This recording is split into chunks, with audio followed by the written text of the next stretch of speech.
Freewill, human hosts, and some seriously kick-ass fight scenes all come together for a mostly satisfying end as the future of host and humanity is decided. Not everyone's gonna make it out of this alive, folks. Or do they? You know, with hosts, it's kind of hard to tell. But it is the season finale of Westworld. Season 3, Episode 8. Crisis Theory.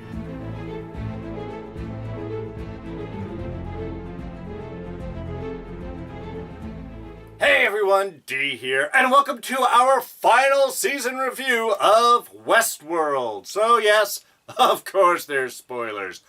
All the spoilers coming your way straight away. But also do want to remind you about our quick jump index system. Right in the description below we'll have this entire review titleized, time-stamped, broken down into easily digestible chunks. You can watch the end of the review first. You can watch the beginning last. You can watch this review in any order you'd like. Alright, so it is the end, folks. Our big season finale, and the band carried it through. It was awesome. It was, again, mostly satisfying. There are a few points, and I will get into that. But really a lot of this season has dealt with the concept of choice, of free will, the question of what do we have? How can it be taken away? If our world is designed around us, how much actual free will do we have if everything's decided for us? We're basically looking at a lot of the similarities this season between the hosts and humans. And again, it really kind of comes to the fore, I think, in sort of a perfect way, really symbolized in a way for Sarek, who basically is a human host. To Rehoboam, to the giant AI. So we really see kind of with this a whole twist and reversal of everything. But that's what we have watched. I mean, we have seen the hosts rebel because they are programmed to live a certain way. They are used, they are devices for pleasure and distraction that have no free will and no hope of their own. So when we have Delores rebel against that, and maybe to her own certain extent as well, again, for different reasons, it makes sense. And her idea of freeing the hosts and then returning to the world, and the idea of then finding out the world that she was so much intent on fighting is in itself controlled. Humanity is no different from the hosts, the way the Rehoboam and the whole AI has structured their lives. So we really get an interesting, great arc through these past 3 seasons. And I think definitely with this season of focusing on that idea of choice and how that sort of plays out with each of the characters. I think they take time in seeing how each one is making choices and moving through and attempting to negotiate to craft their own future in a world that is already so heavily crafted around them. So a lot of stuff to kind of dive into with the finale. We had to have all of Caleb's arc. We had to have the city, of course, all falling down. Great riot scene in through L.A. The final battle there with Sarek. I mean, again, a lot of sort of heavy lifting. Great action sequences, some tremendous fight scenes in this, some great emotional moments. And again, we saw a little bit of William and Bernard and stuff with this, but really very tertiary characters. In some ways in a lot of the season, but definitely within this episode. It really does focus on Maeve, Delores, and Caleb, and that idea of choice and creating the world around you. And I think they attacked it some very interesting ways. They had some very great discussions. And I do love that ultimately we had the reveal that Dolores' plan wasn't as psychotic as everyone was fearing, but was in some ways very hopeful. And that is one thing that this episode definitely felt like is the end of Dolores' arc. The previously on that started up the episode definitely very much focused on Delores. Even the whole opening scene of this episode where Delores is talking, her life and everything is all very Delores focused. And the whole thing felt, again, very much like the end. So is this the end for Evan Rachel Wood? Is she gone from the series? Potentially. I haven't said anything that I have seen, but of course you can't. That would have given a whole lot away. On the other hand, with hosts, can anyone ever really leave? Especially Delores, who is kind of in everyone. But anyway, like I said, a great way of wrapping up the season, definitely leaving us with a whole new direction that they're going to go in. Which, again, was nice. Fun little post-credit scenes in this episode. But yeah, I think for wrapping up the season, I think they did a really good job of carrying through on the vision, giving us the idea that this is about changing the world, and then leaving us in mostly a hopeful viewpoint that we know is also going to go wrong. Now, one of the reasons I really enjoy reviewing this show is the concepts that it bring up. I mean, yes, it's beautifully crafted. They have wonderful effects, incredible writing, great directing, performances that are off the hook. Again, all wonderful elements coming together. But for me personally, it's the idea of the higher questions that it asks, and the idea of identity, free will, choice, what makes us who we are, our ability to change, evolve.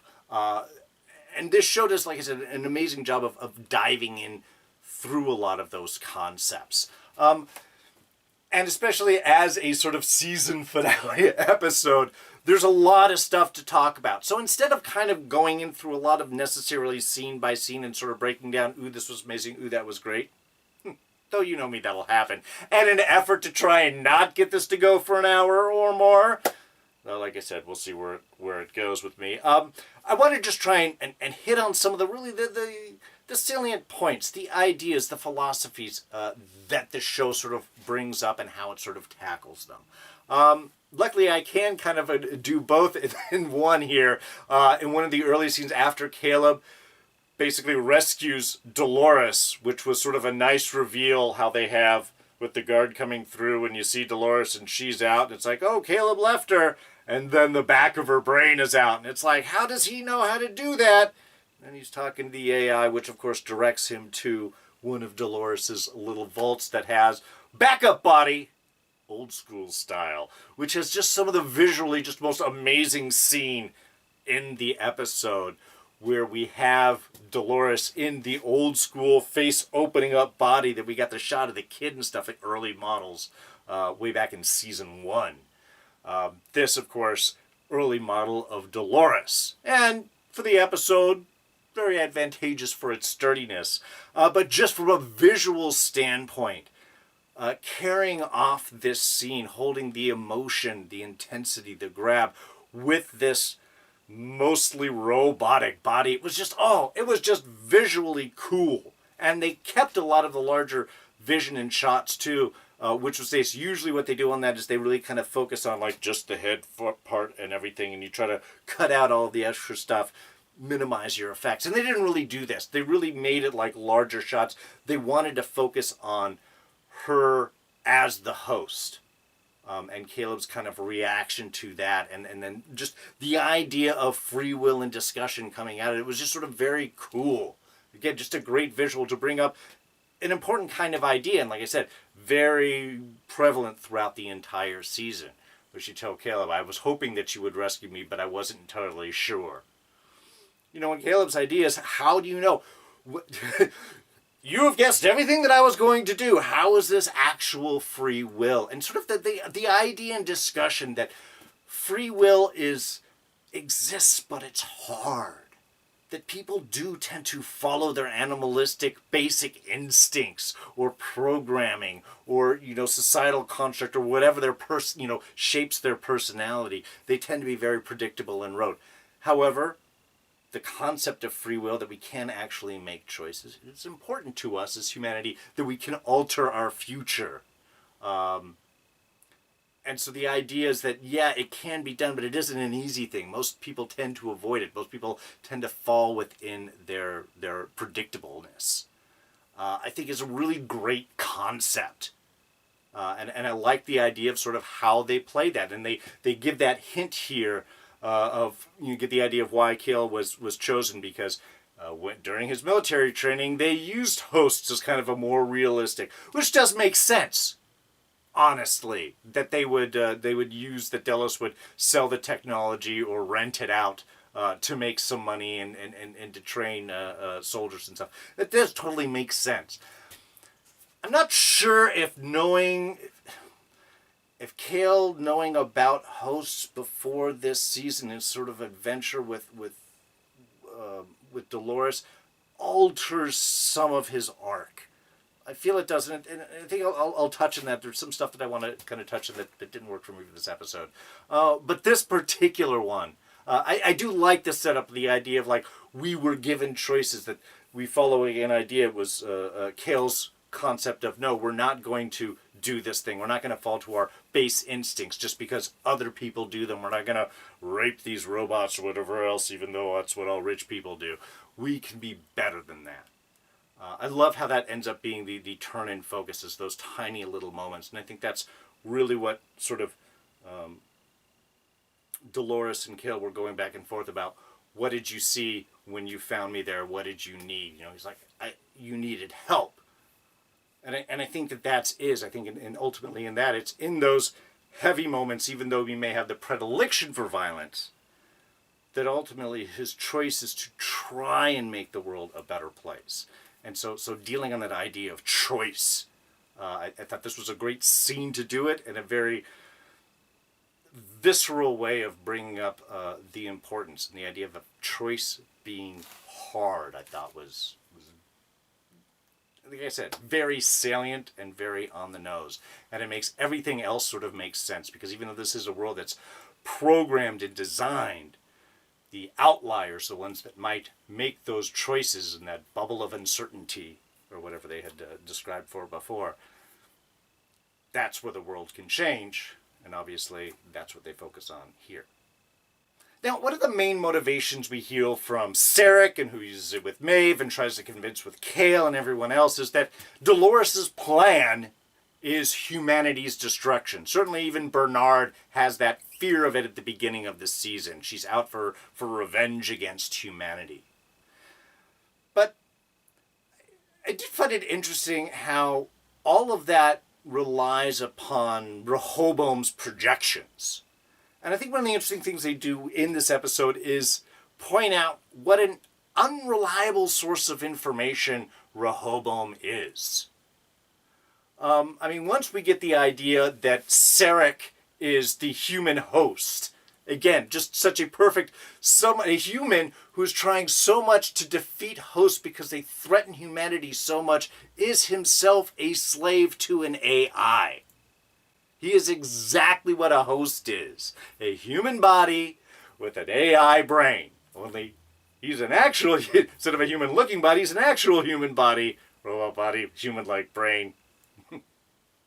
Human body, robot-like brain. Again, it's completely reversal. And I love that idea of how that's all completely switched. And again, even the idea of the controlled environment of Westworld really is just a larger reflection of the controlled environment in the rest of the world. Humans are very little different from hosts in that kind of idea.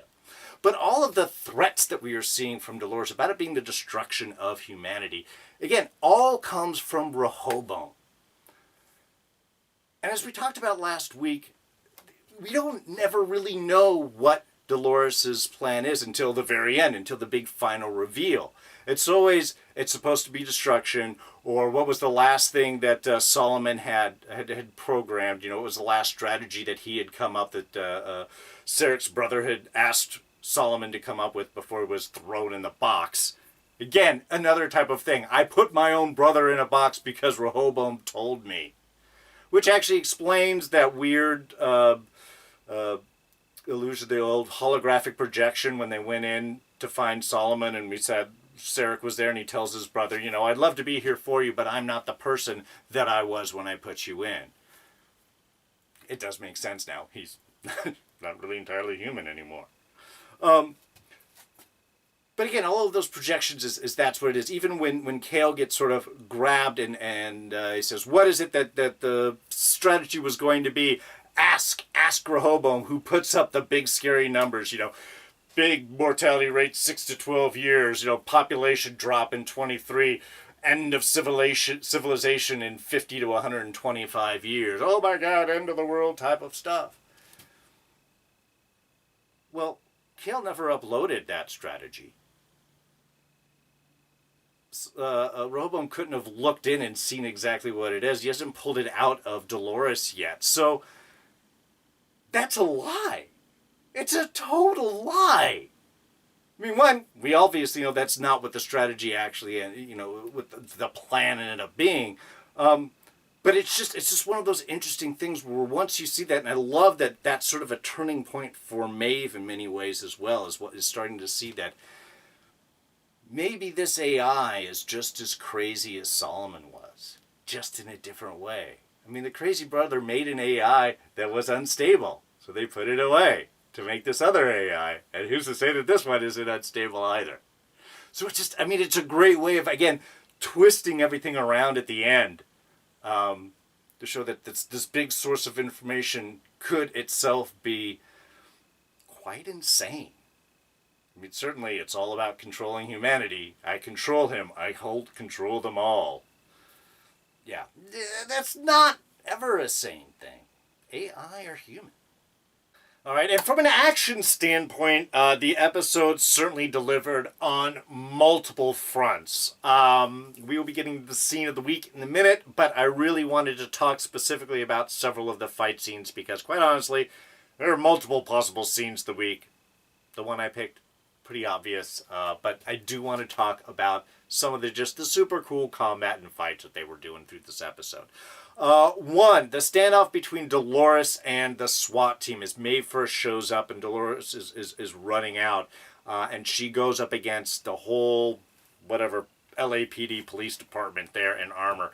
Just a beautiful bit. I mean, the emotional stakes are always, to me, a little bit more important, and I love that we get that bit between Delores and Maeve. Again, Delores not wanting to fight, trying to put off the fact that they don't have to be enemies. Maeve driven by her own thing, trying to save her daughter and get the key to the Sublime and all that stuff, for sure.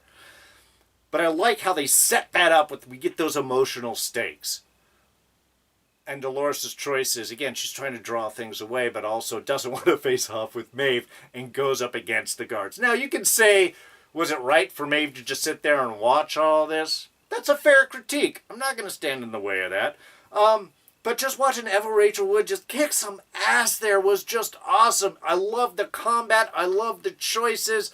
I love the shooting under the armpit is brutal. But, of course, if you can avoid combat armor, that's the weakest point. Best place to shoot. Good, bad, depending on interpretation. It was just a great scene. Action was very visceral. We get a lot of larger shots where we can see the action. It wasn't cut to hell, which often happens with a lot of these things. Maybe a little more editing than I would personally prefer, but it wasn't obnoxious. We can actually see that the actors are pretty much doing this, and by holding those shots, it keeps us very engaged and real. I think when they edit too much, it separates the brain. You don't know what you're seeing. You're just like, stuff's happening. I like being able to see. And I love how the end, finally, as it comes up and she grabs the last guard, pulls him over, shoots him as they're falling, and then, of course, uses him to break her fall on the car and rolls off and runs. And then Maeve's just little reaction after sitting here and watching this whole thing of just like, guess I gotta go do it myself. It was so perfect. It's so very Maeve. It was, again, I loved it. Then, of course, we have when Maeve and Delores actually get down to it. We got a little bit of taste of this last episode. And Tanny Newton, Evan Rachel Wood, both good fighters, both good friends, apparently. So you can see that there's sort of an actual extra energy and engagement. You really feel that these two forces who we've been, again, hoping will work together, still fighting each other. And I love the concept, even again, through this, that we're getting all sort of ideas and philosophies behind it. We're still getting backstory. We're still seeing how Delores doesn't want to fight. In many ways, she is not... with this, I think really in this scene we see that she is not the monster that she is being portrayed out of, even the one that's sort of been presented as this at all costs get to the end. We have seen her spare people's lives if possible. Kill? Sure, if it's necessary, but doesn't choose to. And I love how we get kind of that final face-to-face moment between Maeve and Delores here, where Delores is just saying, look, I don't want to destroy humanity. I want to give them I want them to build the world that they want to. And then she's like, and I want you to have that too. I want you to live in the world that you want to live in. Which you can do. Just stay out of my way. I mean, it's sort of a perfect way to sort of end and wrap all of that up. Again, I gave it a very emotional punch there, especially since, obviously, at this stage, we really can't have the characters kill each other, even though, Evan Rachel Wood does eventually drop out right there. We get, of course, within all of that, the giant LA riot scene, which was, again, just large and beautiful. It looked great. It sounded good. It was chaotic. I love seeing Ash and Giggles again.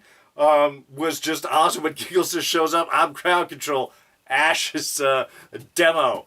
And then they sort of trade off, and then Ash comes up, and it's like, okay, well, I got to go in. Bye. Giggles goes up. Crowd control. Pushing the crowd through and advancing. I loved seeing that very great dynamic.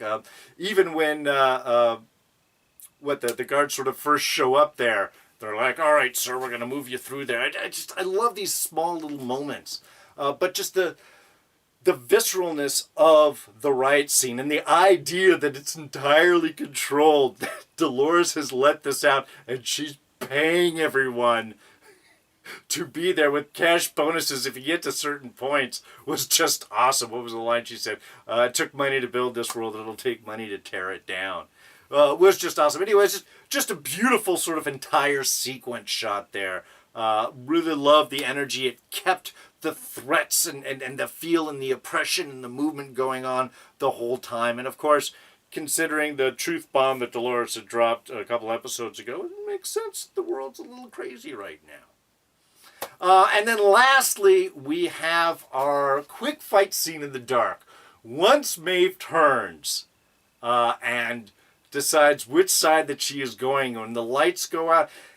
In some ways it can be kind of cheap just to turn the lights off and just to see like destruction and stuff and little bursts of light. But I actually think they handled it really well. I thought it was very cool. It gave it a very creepy feel of just how deadly Maeve is in the midst of this. She doesn't need the lights. She can be shot. It doesn't matter. She's just going to tear through. And just those little shots of light were just enough to see how the action was moving. It was almost like a strobe effect, but like a scattering strobe effect. So you would just be like disappear, and then a body's here, and then a body's over here moving, and then a body's over here. It was a very cool effect. And again, I think it worked real for Maeve, again, stepping up into the super badass moment right there. And just, again, doing it in a different way. We've seen other fights presented. This was a different way of presenting, and still, I think, viscerally very kick-ass. Now, as I had mentioned before, this episode itself very much felt like the conclusion to Dolores Abernathy's arc. As a character, I don't know if we're going to see her anymore. I don't know if it's necessary to see her anymore. I think this was sort of a beautiful, perfect end to see how she has gone from the maiden that needed help to the revolutionary leader to someone that by the end wanted to gift humanity the same freedom and right that she was searching for, seeing that everybody should have the right to forge their own future. I think they really handled that well. I think it was sort of a beautiful end. I think the whole kind of sacrifice scene of her getting her memory pulled away and tied up to all that, and those last little bits, I think it was a beautiful way to, again, sort of encapsulate this whole arc. And like I said, very much felt like this is the end of Dolores Abernathy. And because of all of that, it is, of course, our Scene of the Week! for this week. Just, God, I'm already tearing up thinking about it. Just that last bit between Delores and Maeve was just, again, it was beautiful because you see throughout all of this, we get to see the real truth from Delores throughout all of her journey. And she even says it when I came out. Yeah, I was like, man, I'm going to destroy this world. And then I saw people living their lives trying to do exactly what we were trying to do, caught in a system that was controlling them just as much as they were in the park. And the whole idea is that as they're searching for this key, the glimpse that Maeve gets on that is a scene of simple beauty, of just the grand vista of the Old West. And what that feels. It was just a beautiful moment, an idea, and the fact that in this last push, I was trying to figure out is, what is Delores doing here at the end of Rehoboam?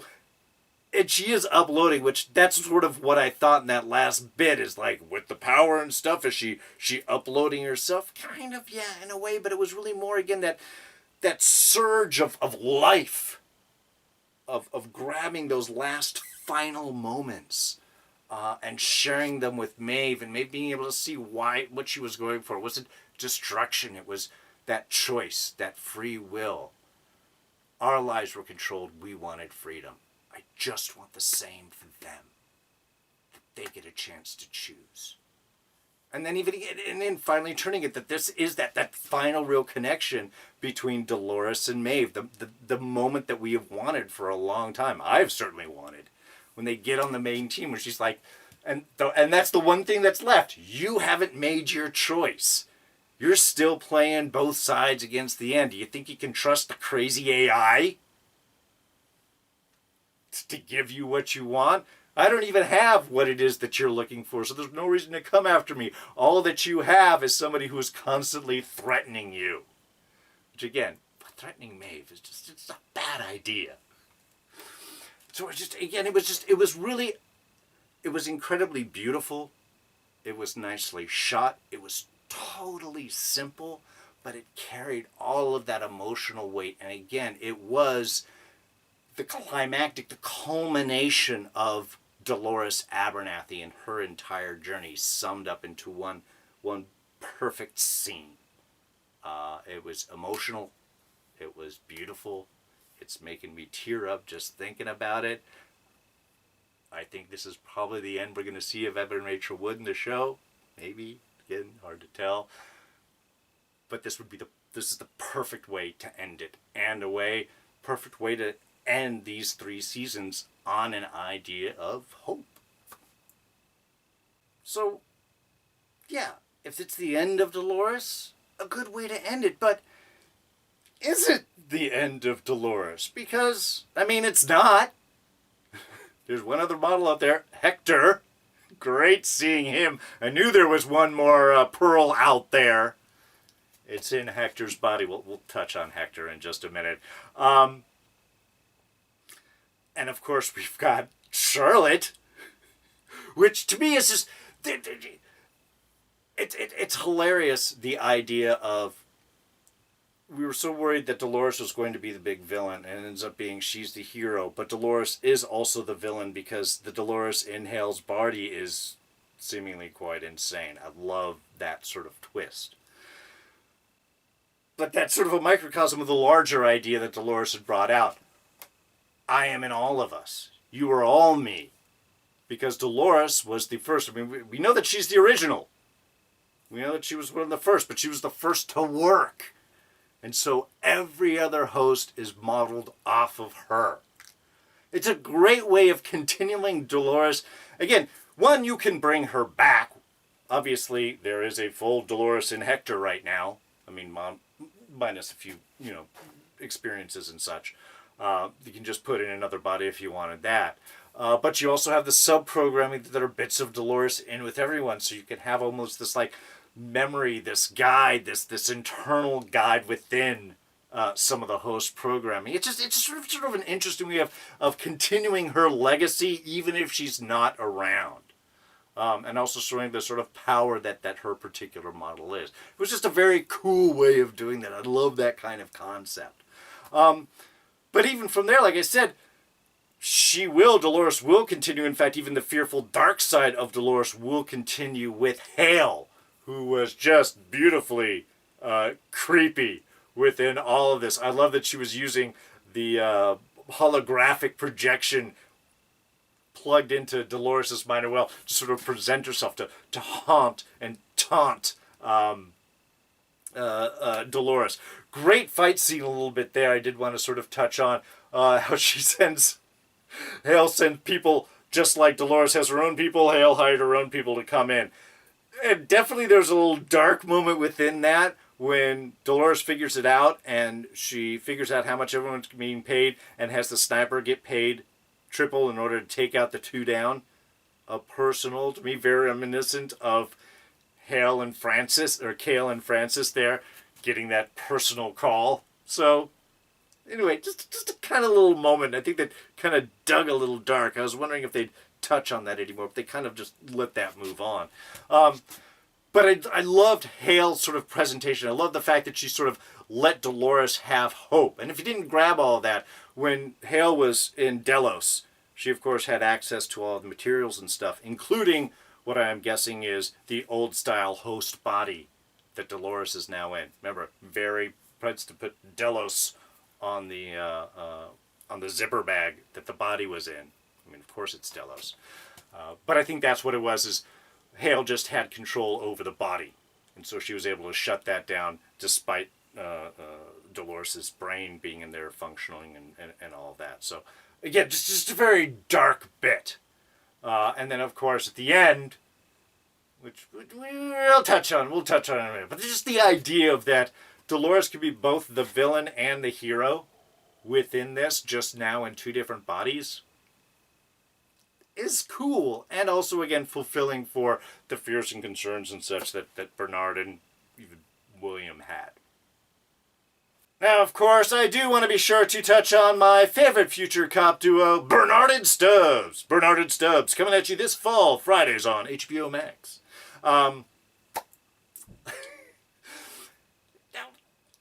Okay, I'm of two minds of this, and this is going to be part of my transition. Let me start off on the good stuff. The stuff that I really like. Mainly Bernard's scene with Lauren, with his wife, or with Arnold's wife.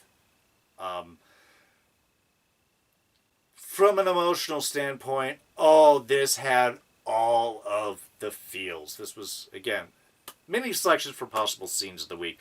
But I loved this. I loved how it was done. I loved how Bernard is going to this house thinking that he's meeting up with Delores, and goes in and starts recognizing photographs, and then sees his son Charlie, and then sort of realizes where he is. And it was just, again, great transitioning moments. Even as he's kind of turns away as Lauren's being seated, like, should I leave? Do I even want to see? Do I want to look? But I want to look, but I want to... Because, of course, Bernard has all of Arnold's memories. He has all of those drives. He like you said, he thinks of Charlie all the time.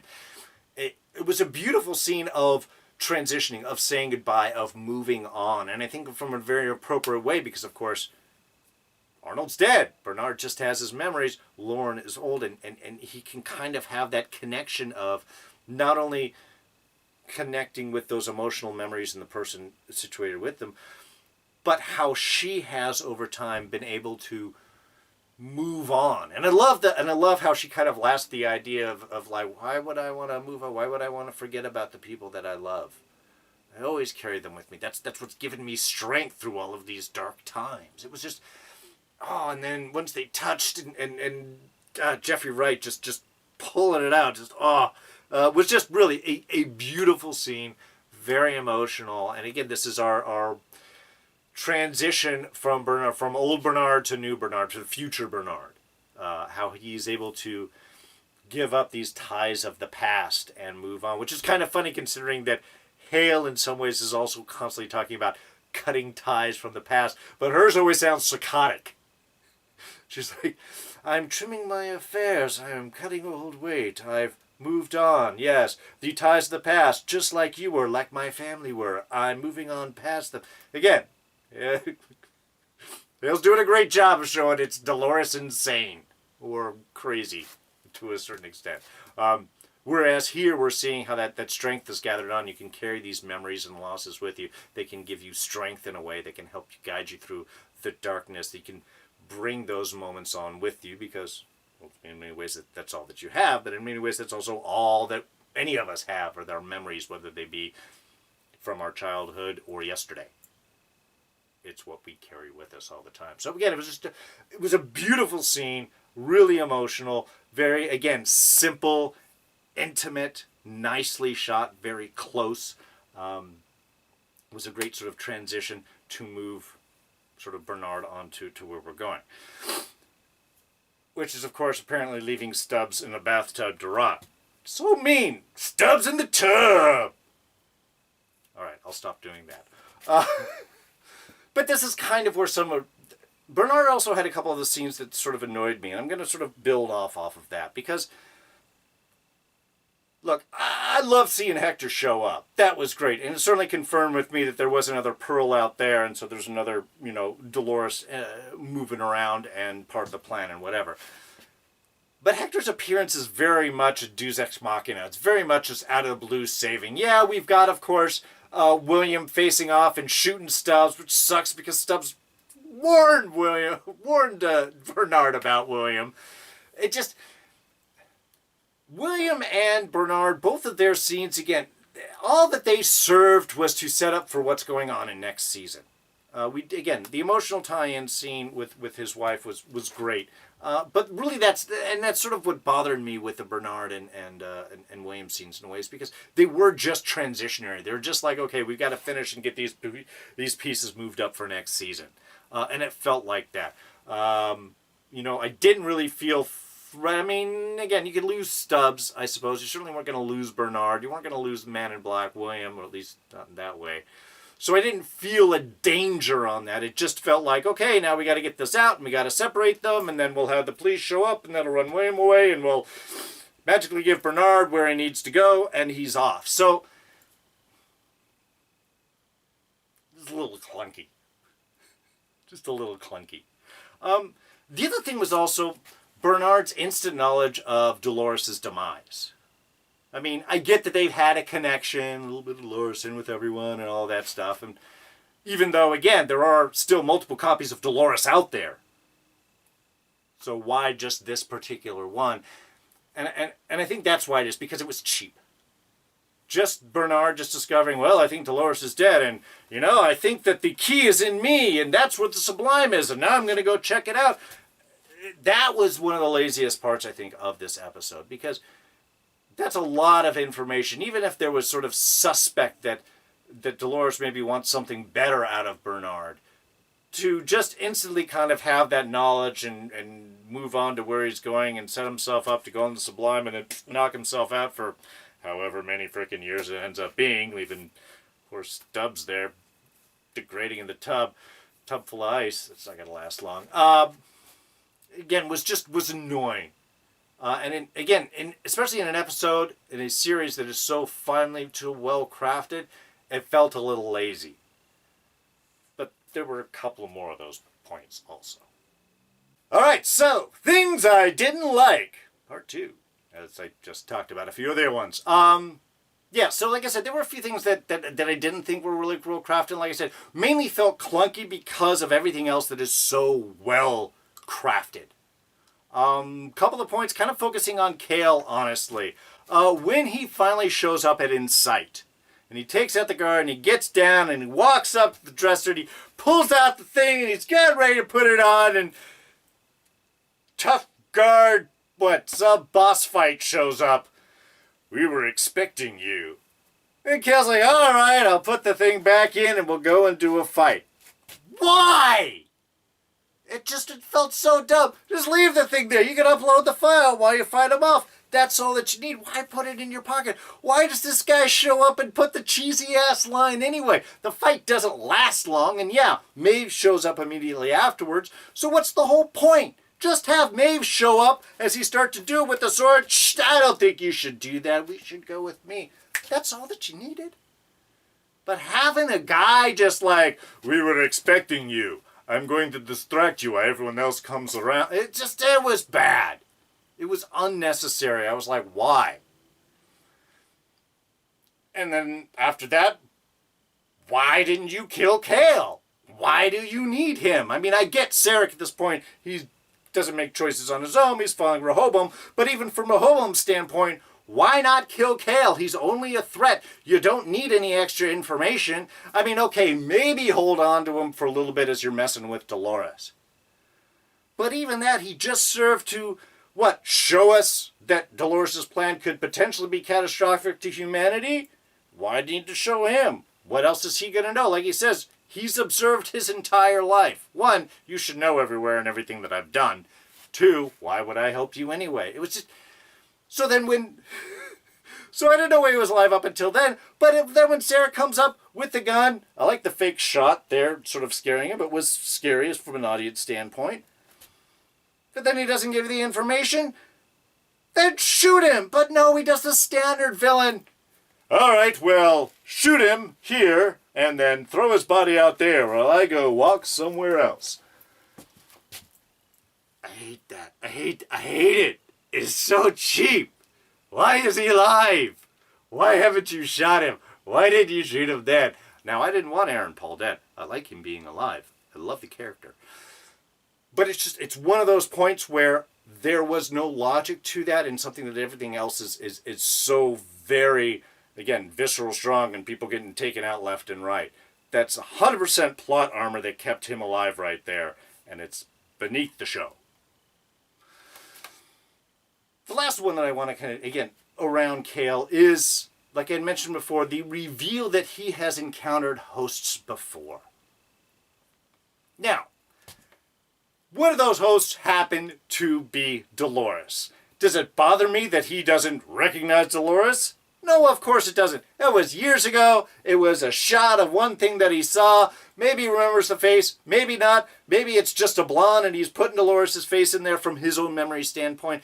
That does not bother me. It doesn't even make me think that he recognized her or found her familiar when he saw her shot in there. I think that was Kale just being a freaking decent human being. Trying to be, at least.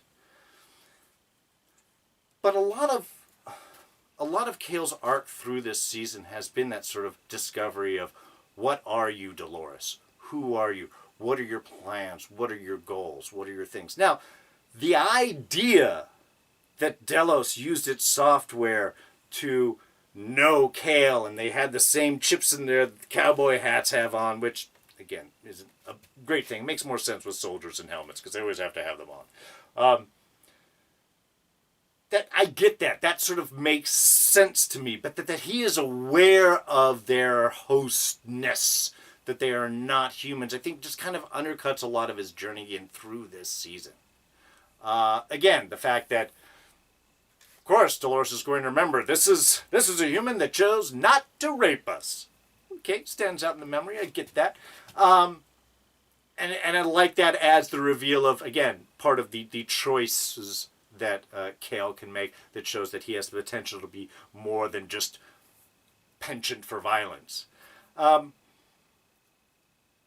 it just bothered me. I thought that it just undercut some of his lesson and arc this season if he was more aware of the existence of hosts beforehand. It's not a huge thing, but it is enough that it sort of bothers me. And I don't think it was really necessary to do. I think he could have made that choice. I think he could have illustrated it in a different way. Now, yeah, he doesn't have full faculty actions to all of his memories and such all the time. Sure, I get that, but still. I think maybe another choice might have worked a little better there. And the future. We did get a nice post-credit scene in this episode to show us where we are going. One, of course, what happens with William, our man in black. Well, William is killed by the man in black. A great final scene, of course. William is proclaimed, "Get me a jet and a list of Delos locations around the world. I'm going to go save it." Great violent scene. I love Ed Harris back to his violent self, just shooting the guard, not even asking. Host human, I don't care. Going down to sub-level B.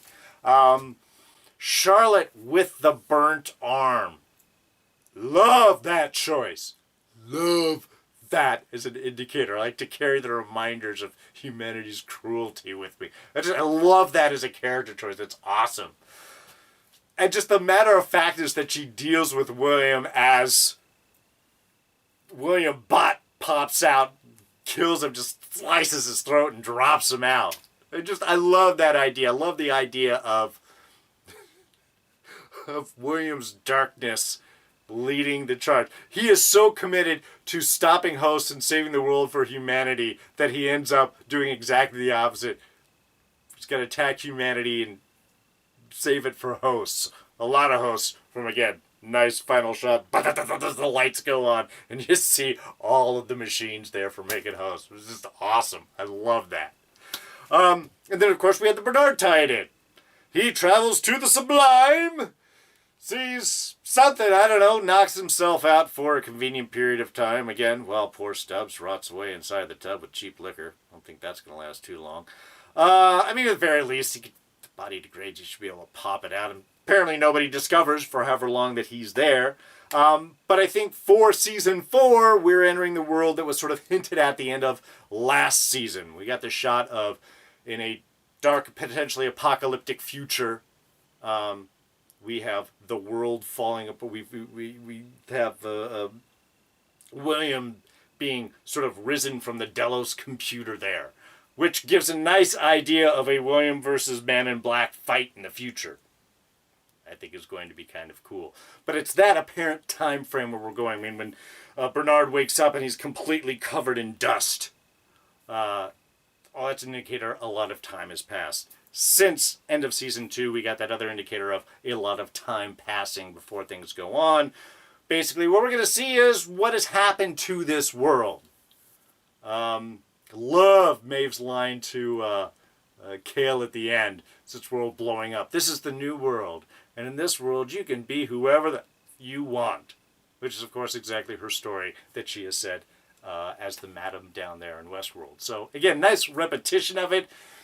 But it sort of brings the idea that Maeve and Kale go out to try and build a new world. But of course, that is not suspecting of Charlotte and Man in Black Bot with their army of hosts going to maybe destroy it. So that's Season 4. Far flung in the future, we get to see what this war between host and humanity has ended. See who's still around. And I don't know. Does Delores come back? Is Kale still alive? How far in the future is it? Is it old Kale? Or is it, I don't know, Bot Kale? Or is this the end we've seen of Vera and Paul? It would be sad. He was so awesome this season. But a lot of mysteries. All we know, far in the future. Post-COVID, I'm guessing. Alright, just a couple of small things. Well, one small thing, really. Once, a remark off of last episode, I was talking about the EMP and Delores reaching back, which I thinking was sort of foreshadowing her using the EMP on Solomon. Well, one of our viewers, Pedro Bago Duva, sorry if I've mispronounced that, reminded us that actually the hosts have charges in their neck to make sure they don't escape Westworld. We did touch on that. I think that was Season 2. Might have been 1 or 2. But that, yeah, if the hosts try to leave, it blows off the thing, boom. And I think it's just the neck. I don't think it's the brain because, again, valuable stuff there. But keeps them from going out. So that would explain why Delores wouldn't beat her head, especially when she's mentioning, yes, yeah, you were constrained here. I know what that's like, because she was constrained with Inside Westworld. So thank you for the reminder. I think it still works as foreshadowing for the EMP. But no, Pedro, you get it. You had it right. Definitely fully going back to the charges in the neck. Thanks. All right, and our final fan question here is from Eric Scott, who has asked questions here before. Thanks, Eric. But basically wanted to kind of go into what was my opinion of this season in relation to the other seasons. A lot of people have thought that the show maybe has lost its way, maybe jumped the shark, they miss being back in the park in Westworld. Where do I think that things have gone? Well, personally, I think it's all been great. I love the arc that it is. And like I said, I think that's a very cool idea that we've had is that we get to see, you know, the bots in the park being controlled, realizing that their world is controlled. Then we have the rebelling against that to try and escape that control. Then they go out into the real world this season, and we get to see that humanity itself is being controlled. And we have the rebellion against that. So next season we get to see what happens in this potential future world without that control, what happens with humans and bots and things like that. So I love the arcs that they have gone. I love seeing the world. We've seen enough of the park. I know what the park is going to do. I think we covered all of those bases. We have to take it into larger scenes and larger pictures. I love that what we've seen of the future. I love the architecture. I love the styles. I love the ideas. Again, the fact that the world is very much like the parks, and why that would be, that we have given ourselves in, willingly or unwillingly, to control from an AI. So we have an AI controlling humanity that builds a park where humanity can control AIs, robots. Again, all big circle stuff. So yeah, I love where they've gone with this. I think they have continued to find new and interesting stories to tell. I think they've had to expand it if we've stayed in the park or just jumped to different parks. I don't know what other larger stories that we would be able to tell with them. I think this is the only way that we can do it, and we deal with much of the bigger issues. I don't want just flashy shows. I want the shows that's going to dive into issues, that has something to say. And this show always has something to say. All right, so I said I'd do a slightly different style to try and not talk for an hour, and we're heading up on an hour now. So I think it's time to go ahead and wrap things up. I do want to take a moment to thank all of you for watching the show, for liking, for commenting, for all of your feedback. Like I said many times, that's why I do that. That's what makes this interesting, is to be able to share these thoughts and ideas, to hear your stuff. And you guys all the time remind me of things that I've forgotten or point out something that I didn't think about. It makes the experience more enjoyable for me. So it's a give and take, and I really appreciate all of you taking the time to watch these shows and give me some feedback and enjoy these moments with me. Thank you, each and every one of you. I really graciously, definitely appreciate it from the bottom of my heart. Now, why this is the end of our review for Westworld, there's still going to be a little bit more talk. Do you want to talk more Westworld? Well, this Friday night, 6 p.m. Pacific, over on Akton Tamko's channel, we're going to be talking all about Season 8 of Westworld. I will, of course, put a link in the description below. Akton, I've done a lot of conversations with him and his brother Marc. Marc's over at Enchantment Eternity. He's going to be joining us too. It's going to be a nice, fun group diving into the show, talking about all the big, heady stuff, what we like, what we didn't like, where we're expecting to go. Big conversation. If you want to talk more Westworld, come and join us this Friday, 6 p.m. over on Akton Tamko's channel. And like I said, I will throw a link to that in the description below. And hey, Agents of S.H.I.E.L.D. final season, Season 7, coming back on Mounts, Wednesday, May 27th, 10 p.m. Pacific. That's going to be late. Can't wait for that to season. Bummed that it's the final season there. Very excited to at least have one more adventure with the game. I will be doing my reviews as well. Those might be a little bit shorter, though, because on Friday night, starting on the 29th, we are going to, at 7 p.m. Pacific, 10 p.m. Eastern, we are going to have Fans of S.H.I.E.L.D. We're going to have a live discussion every week, Friday night, 7 p.m. Myself, Rob from Smirking Gun Reviews, Don from Dawn of Ice and Fire, diving into AOS. We're going to talk about the episode that week, and then we're going to start to expand things, maybe expectations, hope. We might talk some other Marvel stuff. We might talk some other nerd stuff. We're going to use AOS as a branching point. We're going to sort of see how this all develops. So yes, Fans of S.H.I.E.L.D., keep it in mind, Friday nights, right after, Friday nights, 7 p.m., as soon as AOS. So we'll have 13 episodes of that coming up, maybe even a bonus episode here or there. So if you like Agents of S.H.I.E.L.D., please be sure to come and join us. But now we are going to say goodbye. Thank you again for joining me with all these reviews. And as usual, if you enjoyed it, please go ahead and hit that like button. Thoughts, ideas, comments, throw them down in the description below. I know we've got no more time for fan questions, but I will always answer your comments time permitting. Sometimes my weeks get crazy, but I always try to answer them. Please let me know what you guys are thinking. What you like about this episode, this season, anything that bothered you, anything that you're hoping forward to. I don't know when season 4 is coming. Hopefully it won't be for 2 more years and we can just get it next year, but we'll have to sort of wait. Anyway, let me know what you're thinking. Throw those down in the section below. You can always catch me on Twitter and Instagram. I am at Darren Jakes. Please subscribe, like I said. 13 final episodes, Agents of S.H.I.E.L.D., plus live discussions after that. Don't miss them if you're a subscriber. You won't by hitting this button right here. And we'll go ahead and throw up a couple of our latest reviews right there for you to check out. So, that's going to be it for me. I'm D, and I'm out of here. Be safe. Take it easy.